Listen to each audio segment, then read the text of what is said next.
Hi అండి. ఇటు చూసిన స్వీట్ కార్న్ బాగా దొరుకుతుందండి. దాంతో స్నాక్ చేద్దామని స్వీట్ కార్న్ తెచ్చి అది గ్రైండ్ చేశానండి. అందులో కొంచెం ఉల్లిపాయలు, క్యారెట్, జీలకర్ర, ఉప్పు, కారం, జీలకర్ర పౌడరు, జీలకర్ర వేసినా కూడా జీలకర్ర పౌడరు, కొంచెం గరం మసాలా, అది లిక్విడ్ కన్సిస్టెన్సీ పట్టి దానికోసం కొంచెం జొన్న పిండిను కొంచెం రైస్ ఫ్లోర్ వేసానండి. అది కొంచెం టైట్గా అయింది.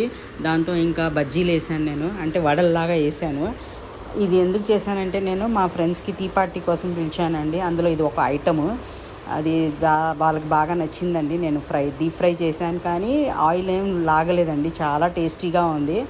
ఇంకా మా ఫ్రెండ్స్ వచ్చారు, వాళ్ళకి టీ పార్టీ లాగా ఇచ్చాను నేను. అందులో ఇది ఒక ఐటమ్ చేశాను అనమాట. ఇంకా నెక్స్ట్ ఐటమ్స్ ఇంకో వీడియోస్లో ఉన్నాయండి. ఇంకా ఇది బాగా నచ్చిందండి మీకు. వాళ్ళకైతే చాలా బాగా నచ్చిందండి. ఇది ఆయిల్ కూడా లాగలేదండి ఎక్కువ.